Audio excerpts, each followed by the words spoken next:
Hello everyone, मैं विक्रम कुमार आप सभी का अपने यूट्यूब चैनल स्कॉलर्स कॉन्सेप्ट के ऊपर स्वागत करता हूं। मोलिकुलर बायोलॉजी यूनिट से रिलेटेड डेली क्वेश्चन सीरीज के अंदर आज हमारा क्वेश्चन नंबर 42 है और आज का हमारा क्वेश्चन टाइफर 2018 से लिया गया है। क्वेश्चन को देखते हैं। You transcribe mRNA from a DNA sample and purify it.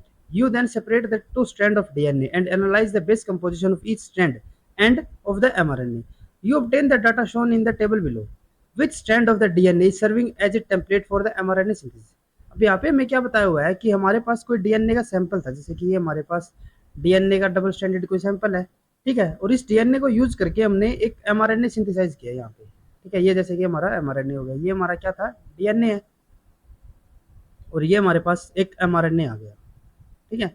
अब जैसा कि हमें पता है कि जब भी हमारी ट्रांसक्रिप्शन होती है तो वो हमारी डीएनए के दो स्ट्रैंड में से सिर्फ एक ही स्ट्रैंड की होगी, यानी कि जो हमारा यहाँ पे एमआरएनए बनेगा ना, वो हमारा किसी एक स्ट्रैंड को ही एज एन टेम्पलेट लेके बनेगा। इतना हमें क्लियर है, ठीक है। तो यहाँ पे मैं इसी के रिगार्डिंग, जैसे कि ये हमारे यहाँ पे डीएनए के दो स्ट्रैंड हो गई और एक हमारा यहाँ पे एमआरएनए हो गया, तो ये मैं यहाँ पे कुछ डाटा दिया हुआ है बेस कंपोजिशन का, जैसे कि हमारा जो ये हमारा स्ट्रैंड 1 हो गया, ये हमारा स्ट्रैंड 2 हो गया और ये हमारा एमआरएनए हो जाता है। तो यहाँ पे हमें दो, तो जैसे कि हमारे डीएनए की स्ट्रैंड हो गई, ठीक है, 1 एंड 2, और एक हमारा एमआरएनए, इन तीनों की हमें यहाँ पे बेस कंपोजिशन बताई हुई है। और इस डाटा के अकॉर्डिंग हमें यहाँ पे ये बताना है कि जो हमारा ये एमआरएनए बना है ना, वो हमारा इस डीएनए के दोनों स्ट्रैंड में से किस स्ट्रैंड को एज एन टेम्पलेट लेके बना है, ठीक है। यानी कि हमारा कौन सा इन दोनों स्ट्रैंड में से कौन सा डीएनए का स्ट्रैंड हमारा एज एन टेम्पलेट यूज हुआ है इस एमआरएनए की सिंथेसिस के लिए, ठीक है।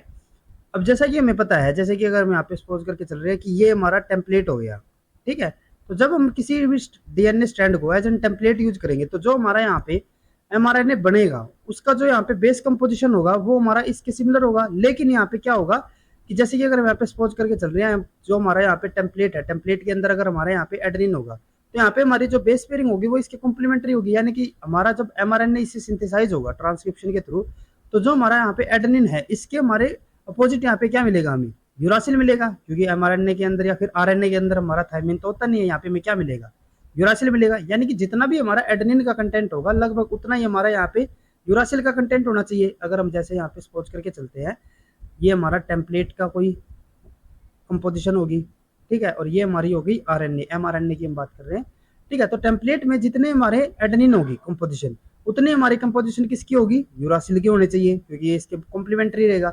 इसी तरीके से अगर हम यहाँ पे सपोज करके चलते हैं, जितना हमारा थायमिन होगा, ठीक है, उतना ही कंटेंट हमारा किसका होना चाहिए, यहाँ पे एडेनिन का होना चाहिए, यानी कि थायमिन के इक्वल हमारा किसका होना चाहिए, एडेनिन का।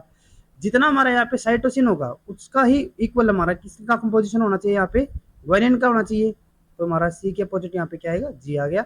और सिमिलरली यहाँ पे जो हमारा ग्वानिन का जितना कंटेंट होगा उतना ही हमारा यहाँ पे साइटोसिन का होना चाहिए, ठीक है।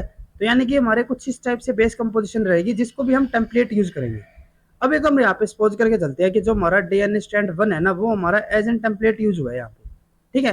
तो इसके अकॉर्डिंग हमने जैसे बताया, जो हमारा यहाँ पे एडेनिन होगा उसके इक्वल हमारा क्या होना चाहिए, यहाँ पे यूरासिल होना चाहिए। लेकिन जो यहाँ पे हमारा एडेनिन दिया हुआ है वो हमारा कितना है, 19.1, लेकिन हमारा यूरासिल तो इससे ज्यादा है, ठीक है। चलो फिर भी हम एक और को यहाँ पे मैच करके देख लेते हैं। अगर हम यहाँ पे थायमिन के इक्वल हमारे क्या होने चाहिए, एडेनिन होने चाहिए, ठीक है। तो अगर हम यहाँ पे थायमिन का कंपोजिशन देखें तो थायमिन हमारा कितना है, 23.9, और हमारा एडेनिन कितना है, ये हमारा 19 है। तो ये तो बिल्कुल भी हमारा मैच नहीं हो रहा। तो यानी कि हमारा जो स्ट्रैंड 1 होगा ना, वो तो हमारा एज एन टेम्पलेट यूज नहीं होगा। तो अगर हम यहाँ पे सेकंड को देखते हैं, सेकंड में अगर हम यहाँ पे देखें तो सेकंड में यहाँ पे एडेनिन कितना दिया हुआ है, 24.2, ठीक है। और जो हमारा ये किसके इक्वल था, ग्वानिन के, तो यहाँ पे ग्वानिन कितना है हमारा 24.3, जो कि इसके अप्रोक्स इक्वल है, ठीक है। ये हमारा हो सकता है अभी तक।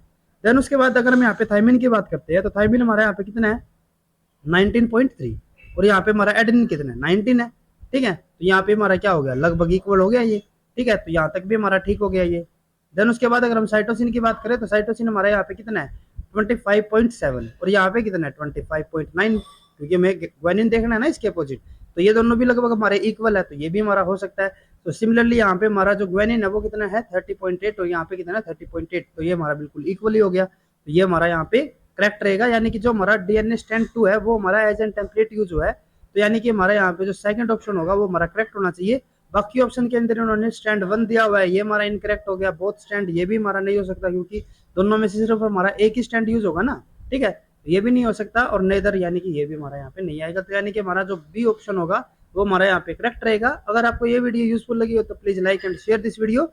और आज की हमारी video molecular biology daily question series की लास्ट वीडियो रहेगी, कल से हम डेवलपमेंटल बायोलॉजी के लिए डेली क्वेश्चन सीरीज को स्टार्ट कर रहे हैं। तो अगर आपको मोलिकुलर बायोलॉजी से रिलेटेड कोई और डाउट हो, या फिर आपको किसी टॉपिक या फिर किसी कॉन्सेप्ट के अंदर अगर आपको कोई डाउट रहता है, या फिर किसी क्वेश्चन के अंदर अगर डाउट रहता है, तो आप हमारे टेलीग्राम ग्रुप के ऊपर हमें बता सकते हो। उसके लिए या तो हम आपके लिए एक सेपरेट वीडियो और बना देंगे, या फिर टेलीग्राम ग्रुप के अंदर मैं आपको उसके लिए सोल्यूशन प्रोवाइड करवा देंगे। तो अगर आपको ये हमारी सीरीज यूजफुल लगी हो तो please like and share this video. और लाइफ साइंस से रिलेटेड इसी तरीके के कॉन्सेप्ट्स और क्वेश्चन करने के लिए please subscribe to our YouTube channel Scholars Concepts. Thank you.